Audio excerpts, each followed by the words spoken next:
नमस्कार दोस्तों, आप सभी का स्वागत है सूरज इंस्टीट्यूट में। और आज से हम कंप्यूटर फंडामेंटल्स की एक नई और रोचक यात्रा शुरू करने जा रहे हैं। यह कोर्स विशेष रूप से डीसीए, पीजीडीसीए तथा कंप्यूटर सीखने वाले सभी विद्यार्थियों के लिए तैयार किया गया है।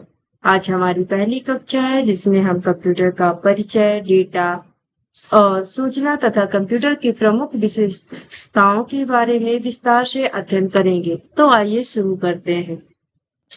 दोस्तों, आज का युग सूचना प्रौद्योगिकी अर्थात इंफॉर्मेशन टेक्नोलॉजी का युग है। हम जिस दुनिया में रह रहे हैं, जहां लगभग हर क्षेत्र में कंप्यूटर का उपयोग हो रहा है। सुबह मोबाइल पर समाचार पढ़ने से लेकर online banking, railway ticket booking, online पढ़ाई, वीडियो कॉलिंग और सरकारी सेवाओं तक हर जगह कंप्यूटर की भूमिका दिखाई देती है। सोचिए, यदि अचानक सभी कंप्यूटर बंद हो जाए तो क्या होगा? बैंकिंग सेवाएं रुक जाएंगी, रेलवे आरक्षण प्रभावित होगा, ऑनलाइन कक्षाएं बंद हो जाएंगी और सरकारी सेवाएं भी बाधित हो जाएंगी। इससे हमें समझ में आता है कि आधुनिक जीवन में कंप्यूटर कितना महत्वपूर्ण है। अब प्रश्न उठता है कि कंप्यूटर वास्तव में क्या? कंप्यूटर एक इलेक्ट्रॉनिक उपकरण है जो उपयोगकर्ता द्वारा दिए गए डेटा को स्वीकार करता है, उसे प्रोसेस करता है और उपयोगी सूचना प्रदान करता है। सरल शब्दों में कहें तो कंप्यूटर हमारे द्वारा दिए गए निर्देशों को समझता है, उन पर कार्य करता है और परिणाम देता है। उदाहरण के लिए, यदि आपको किसी कक्षा के 50 छात्रों के कुल अंक निकालने हो तो हाथ से गणना करने में काफी समय लगेगा। लेकिन यदि वही डेटा कंप्यूटर में डाल दिया जाए तो कुछ ही सेकंड में परिणाम प्राप्त हो जाएंगे। कंप्यूटर मुख्य रूप से 3 चरणों में कार्य करता है। पहला चरण होता है इनपुट। इनपुट का अर्थ है कंप्यूटर को डेटा या निर्देश देना। उदाहरण के लिए keyboard, mouse, scanner input device हैं और जब हम कीबोर्ड से 20 और 10 टाइप करते हैं तो यह इनपुट कहलाता है। दूसरा चरण है प्रोसेस। इस चरण में सीपीयू अर्थात सेंट्रल प्रोसेसिंग यूनिट कार्य करता है। सीपीयू उन दोनों संख्याओं को जोड़ता है और परिणाम तैयार करता है। तीसरा चरण है आउटपुट। जब मॉनिटर पर 30 दिखाई देता है तो यह आउटपुट कहलाता है, अर्थात कंप्यूटर कार्य करने का सिद्धांत आईपीओ अर्थात इनपुट प्रोसेस एंड आउटपुट। और अब हम डेटा और इंफॉर्मेशन को समझते हैं। डेटा किसी भी प्रकार के कच्चे तर्क या आंकड़े होते हैं। उदाहरण के लिए 10, 20, 30, राम, दिल्ली, 85% आदि। इन तथ्यों को आपने अपने आप में कोई विशेष अर्थ नहीं होता, इसलिए इन्हें डेटा कहा जाता है। लेकिन जब इन्हीं आंकड़ों को व्यवस्थित किया जाता है तो उसमें उनसे कोई अर्थपूर्ण परिणाम प्राप्त होता है, तो वह इंफॉर्मेशन कहलाती है। उदाहरण के लिए किसी छात्र के अंक हैं, हिंदी में 80 अंक, अंग्रेजी में 75 अंक, गणित में 90 अंक। यदि हम इन तीनों अंकों को जोड़ते हैं तो कुल 245 अंक प्राप्त होते हैं।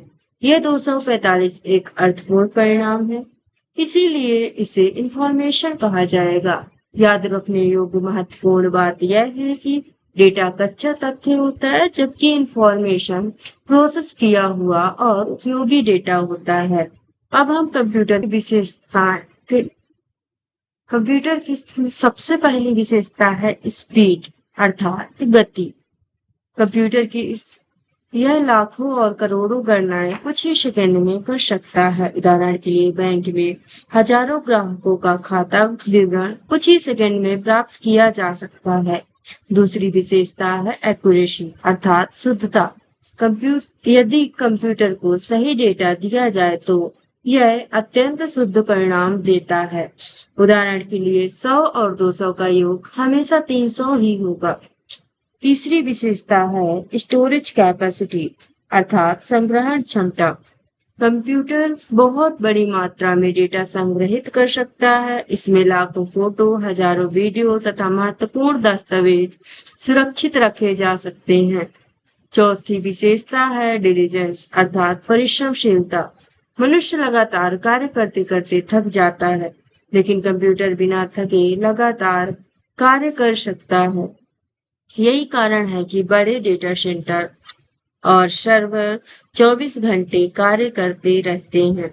पांचवी विशेषता है बहुउद्देशीयता। एक ही का उपयोग अनेक प्रकार के कार्यों के लिए किया जा सकता है, जैसे टाइपिंग, इंटरनेट चलाना, वीडियो एडिटिंग, प्रोग्रामिंग, ऑनलाइन पढ़ाई और गेम खेलना। छठी विशेषता है रिलायबिलिटी अर्थात विश्वसनीयता।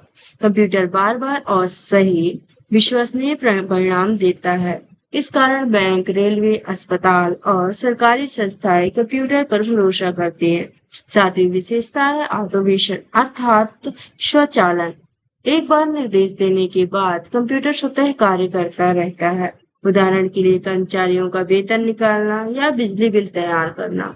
आठवीं विशेषता है मल्टीटास्क अर्थात बहुकार्य क्षमता। कंप्यूटर एक ही समय में कई कार्य कर सकता है। उदाहरण के लिए आप इंटरनेट चला सकते हैं, संगीत सुन सकते हैं और साथ ही एमएस वर्ड में टाइपिंग भी कर सकते हैं। तो दोस्तों, आज की कक्षा में हमने कंप्यूटर का परिचय, डेटा और इंफॉर्मेशन तथा कंप्यूटर की प्रमुख विशेषताओं का अध्ययन किया। इसके बाद ये आपके लिए कुछ एमसीक्यूज हैं जो कि आप कमेंट सेक्शन में इसका उत्तर दे सकते हैं।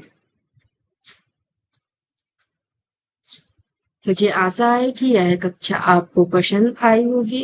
अब हम कंप्यूटर की मूल अवधारणाओं को समझ पाए होंगे। एंड यदि आपको यह वीडियो उपयोगी लगी हो तो वीडियो को लाइक करें, अपने मित्रों के साथ शेयर करें और चैनल को सब्सक्राइब करना ना भूलें। अगली कक्षा में हम कंप्यूटर के मुख्य भाग, हार्डवेयर और सॉफ्टवेयर के बारे में विस्तार से अध्ययन करेंगे। धन्यवाद।